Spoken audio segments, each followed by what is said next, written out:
Bienvenue à cette session d'information. Voici les principaux titres. Des préoccupations locales portées auprès des décideurs. Plusieurs députés nationaux ont rencontré le vice-ministre de l'Éducation nationale afin de faire entendre les attentes de communautés qu'ils représentent. Les échanges ont porté sur plusieurs défis qui continuent d'affecter le fonctionnement des écoles. Au-delà des frontières, l'école reste un repère pour de milliers d'enfants congolais. En Ouganda, l'école consulaire mondiale internationale French School vient de renfermer son année scolaire, un établissement qui accompagne notamment les enfants de familles réfugiées dans la continuité de leur parcours éducatif.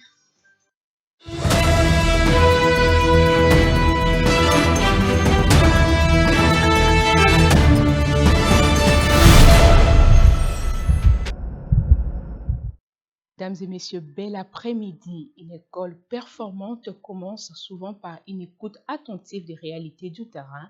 À Kinshasa, plusieurs députés nationaux ont porté auprès du vice-ministre de l'Éducation nationale et Nouvelle Citoyenneté, Théodore Kazadi, leurs préoccupations de leur circonscription. Une rencontre consacrée notamment aux conditions des enseignants, aux infrastructures scolaires et aux outils indispensables au fonctionnement des établissements. Regardez.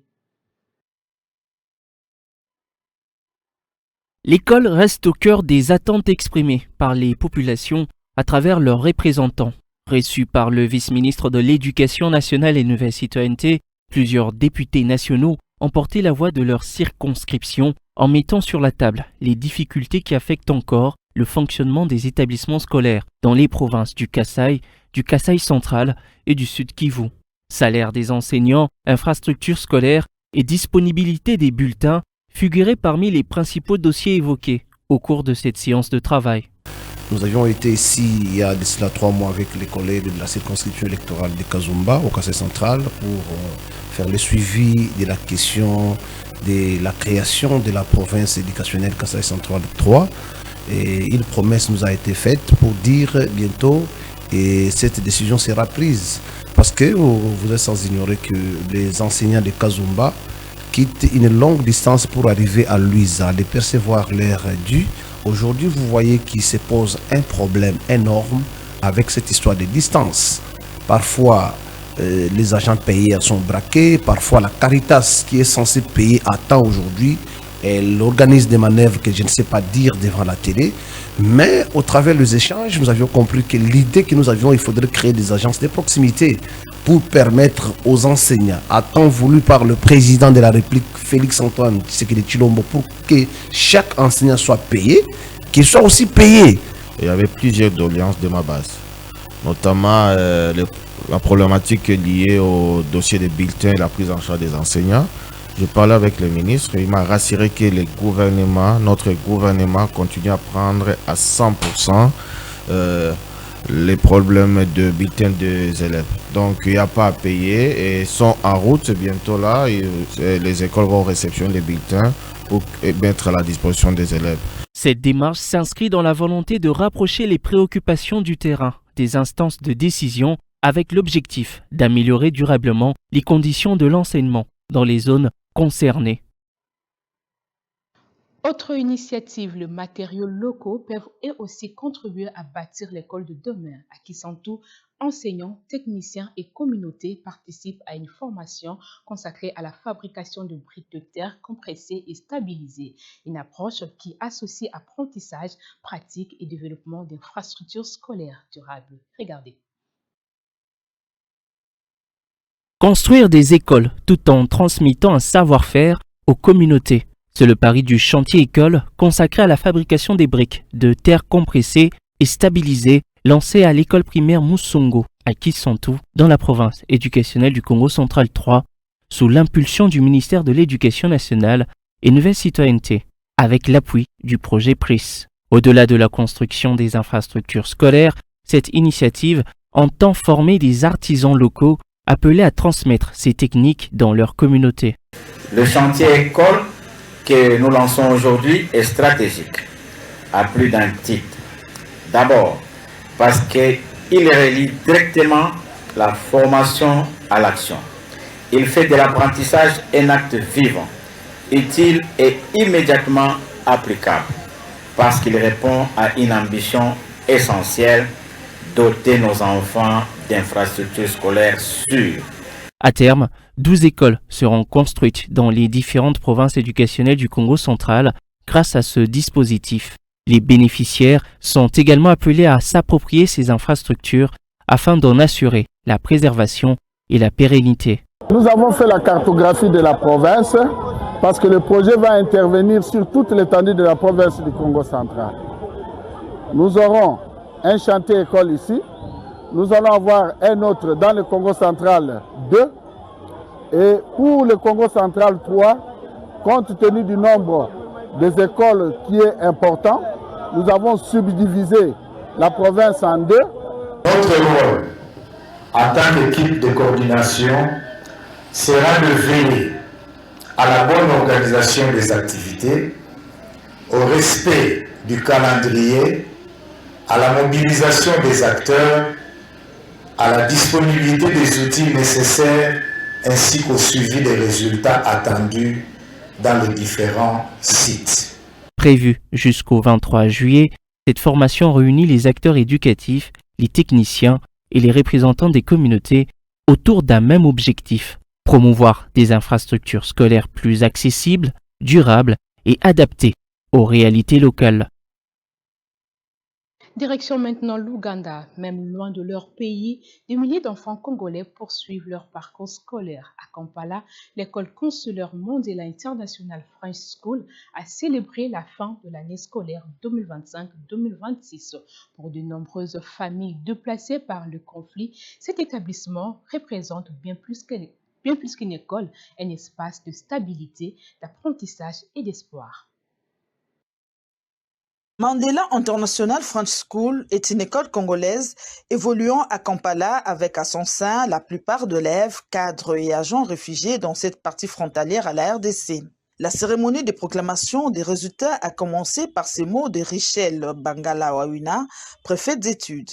S'en est suivi la décoration et remise d'un certificat d'honneur au promoteur de l'école Mumbere Lusasa Emmanuel, dit Papa Mandela, par les comités des parents. De la section maternelle au secondaire en passant par des cycles maternels, les résultats ont été satisfaisants avec 100% des réussites. Après avoir obtenu 78% aux examens d'État édition 2025-2026, la lauréate de Mandela International French School obtient une bourse d'études et va poursuivre avec son parcours académique au Canada en qualité de boursière de Mandela International French School.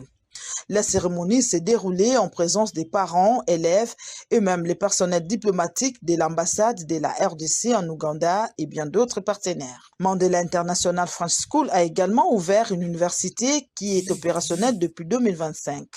Le français, l'anglais et le mandarin sont là les langues de communication au sein de cet établissement scolaire. Retour à Kinshasa, les travaux universitaires peuvent parfois ouvrir de nouvelles pistes pour améliorer l'école. À l'université de Kinshasa, le directeur national intérimaire de la DINACOUPé a consacré son mémoire à la formation continue des enseignants, un aspect qui Vital Lumbala considère comme un facteur déterminant de la qualité des apprentissages. Regardez.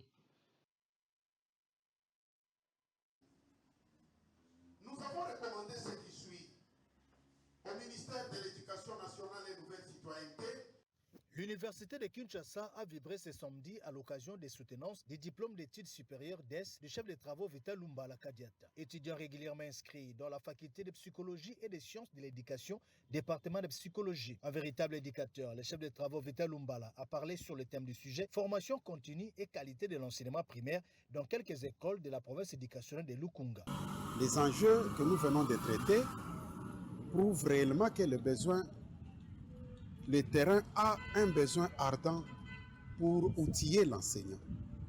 L'enseignant aujourd'hui, avec la gratuité de l'enseignement, se retrouve devant des défis auxquels il n'a jamais été préparé. C'est pourquoi notre travail est d'une grande importance pour accompagner cet enseignant de manière à ce que nous puissions améliorer la qualité de l'enseignement. Après débat et délibération, le jury a accordé au chef de travaux Vital Lumbala la mention grande distinction à ce travail avec une cote de 82%. Monsieur Lumbala Kadiata Vital obtient le diplôme d'études supérieures en psychologie avec la mention grande distinction.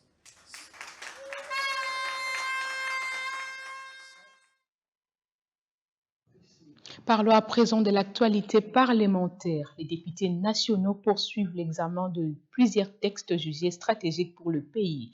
Réunis en séance plénière, ils ont notamment abordé la programmation militaire pour la période 2027-2030. Et avant d'adopter à l'unanimité le projet de loi révisant les régimes fiscal, douaniers, parafiscal et d'échanges liés aux conventions de collaboration. Regardez. L'Assemblée nationale a consacré une séance plénière en session extraordinaire à l'examen du projet de loi de programmation militaire 2027-2030. Présenté par le vice-premier ministre en charge de la Défense, Guy Kabombo Mwadianvita, ces textes visent à renforcer les capacités opérationnelles des FARDC face à la persistance des défis sécuritaires, notamment à travers des investissements dans les infrastructures, la formation, le renseignement et les équipements militaires. Estimant que les questions liées à la défense nationale relèvent de la sécurité de l'État, la députée Adèle Bazizane a obtenu, par motion de procédure, que les débats se tiennent à huis clos. Après cette étape, le premier vice-président de l'Assemblée nationale, Jean-Claude Tshilumbai Moussaou, a poursuivi les travaux avec l'examen du rapport de la commission ECOFIN sur la révision du régime fiscal, douanier, parafiscal, de recettes non fiscales et d'échanges applicables aux conventions de collaboration. Selon la commission ECOFIN, cette réforme entend adapter la législation congolaise aux exigences du marché international des minerais critiques tout en simplifiant les procédures grâce à la création d'un guichet unique de recettes liées aux conventions de collaboration. Après l'examen des articles et l'adoption de plusieurs amendements, les 363 députés présents ont adopté à l'unanimité le projet de loi qui sera transmis au Sénat pour une seconde lecture. Autre domaine, les innovations numériques investissent progressivement le secteur de la santé. Lancée à Kinshasa, l'application Koulela propose un accompagnement destiné aux femmes enceintes, à leurs proches et aux professionnels de santé. Son ambition est de faciliter les suivis de la maternité et contribuer à une meilleure prise en charge des grossesses. La mortalité maternelle en République démocratique du Congo devient un véritable défi social. Chaque année, plusieurs femmes perdent leur vie lors de l'accouchement. Pour juguler ce fléau qui dévaste les familles, Koulela apporte la solution. L'information joue un rôle important pour la lutte contre la maternité, donc contre la mortalité maternelle dans notre pays. Et effectivement, Koulela apporte une solution à ces problèmes de manque d'information pour que les femmes soient capables d'avoir la bonne information à travers l'application Koulela. Encore au niveau de sa phase expérimentale, l'application Koulela devient déjà un véritable outil de secours pour les femmes. Alors, en tant que femme et mère, je trouve que l'on devrait beaucoup porter attention sur comment on traite la femme enceinte avant, pendant et après accouchement. Parce que psychologiquement, physiquement, elle porte une vie, elle porte des doutes, elle a besoin d'être accompagnée, elle a besoin d'être écoutée, elle a besoin d'être informée sur ses besoins, sur les besoins de son enfant. Une conception 100% congolaise qui mérite le soutien du gouvernement à travers le ministère de la Santé pour atteindre une couverture nationale et internationale. Qu'est-ce qu'on peut demander à l'État si ce n'est que de nous soutenir, de croire en nous et de nous accompagner? Parce que ce que nous voulons, ce n'est pas aller en l'encontre de ce que l'État a institué, de ce que l'État fait. Et avec la maternité gratuite, ça aide. Mais nous sommes là en tant que partenaires, non pas pour combattre ou pour pointer du doigt. Alors nous demandons à l'État congolais de nous soutenir et de nous accompagner. L'application a été officiellement lancée à Kinshasa lors d'une conférence réunissant professionnels des santé, patients et les familles avec objectif d'échanger autour de cette thématique majeure. Restons dans la santé. Longtemps accusé d'être l'ennemi du cœur, l'œuf continue d'alimenter bien des idées reçues. Faut-il réellement limiter sa consommation par crainte du cholestérol? Notre nutritionniste démêle le vrai du faux. Les œufs font-ils vraiment monter le cholestérol? C'est une question qui revient régulièrement, notamment chez les personnes soucieuses de leur santé cardiovasculaire. Parce qu'il contient du cholestérol, l'œuf est souvent considéré à tort ou à raison comme un élément à éviter. Le œuf ne donne pas le cholestérol ou ne hausse pas le taux de cholestérol dans le sang automatiquement. Parce que c'est vrai, dans l'œuf, cette partie-là jaune a du cholestérol. Mais le fait de prendre ça une fois par semaine, ça ne peut pas entrer une personne dans un tableau de taux de cholestérol, de mauvais cholestérol élevé. S'il est vrai que l'œuf contient du cholestérol, les recherches montrent que, chez la majorité de personnes en bonne santé, sa consommation influence peu de taux de cholestérol dans le sang. Le spécialiste rappelle que l'alimentation dans son ensemble joue un rôle bien plus important.